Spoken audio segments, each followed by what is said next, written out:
All right, so we built this deck. It's lovely. However, now we're super high in the yard and we can peer right directly into the neighbor's yard. And maybe more importantly, this homeowner has Cocker Spaniels and they are rambunctious. So we are worried that they're going to just launch up this deck into the neighbor's yard. So the solution is to create something that's aesthetically pleasing with cedar.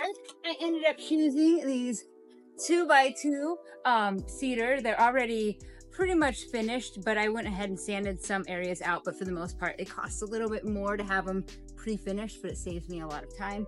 I went ahead and put a sealer on it already, a stain and sealer, so they're all ready to be outside. That means they're not going to gray out, or if I didn't put anything, it's cedar, you can do that, it would just turn a little bit gray, but we want this nice rich orange. So behind me you'll see that there are 2 posts. I'm going to remove those are just Doug fir. I'm going to replace those with pressure treated.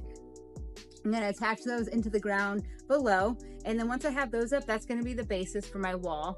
And these are 6 feet wide or so, and I'm just going to use a nail gun to put them up. It should be pretty easy and straightforward. After I get my post in, then I'll just start from the bottom up. I don't know what spacing I want yet, so I'll figure it out as I go. This is called Butternut Squash. I'm going to use it to paint my pressure treated, because pressure treated is just plain ugly. Usually I go darker with my paint choices on pressure treated, but because I'm doing a light cedar and we're going to see like little 1/2 inch or whatever spacing I want in between, I thought maybe I'll just try and match the post. This is actually going to be a little bit darker than the actual cedar, and I think it's going to look nice. I don't know, I guess we'll have to find out and see. So I'm using these 3/4 inch pieces as my spacer. I'm lining them up on each one. I made sure to triple check that the first one was level, because actually the deck has a little bit of imperfection to it. Not that it's wrong, but it wasn't exactly perfectly level, and when you're doing a horizontal fence like this, even if you're off just by a little bit, as you work your way up, it becomes exaggerated, and then your eye's just going to follow all these lines going down, and it's going to be super obvious. So I'm checking my level fairly often, just in case like the board or one of these is kind of bowed, gets a little higher. So I don't want to just assume that every board is level. So every few, even every time sometimes, I'll be checking my level. As long as it's between the 2, it's pretty good. I like to get it right in the center if I can.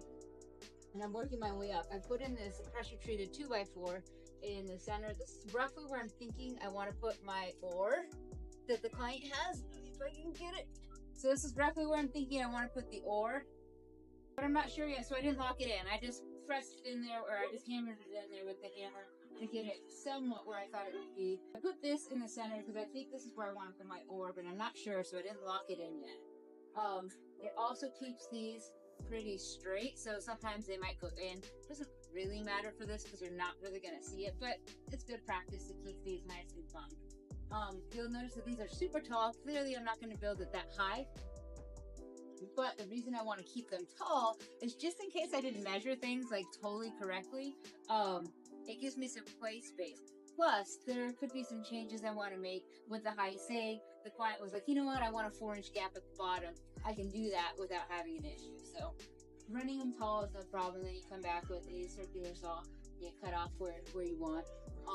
But probably I'll do it before I put my last board, and that way it gives me some wiggle room, and I'll probably want to put it just maybe like a 1/2 inch, well, maybe not 1/2 inch, like a 1/4 inch below one of my pieces, so that way it's not super obvious. It could be level too, but yeah, we're keeping these high for a little while, and I am using galvanized nails. They were kind of hard to find, and they are 2.5 inches, which is just enough to bite in here.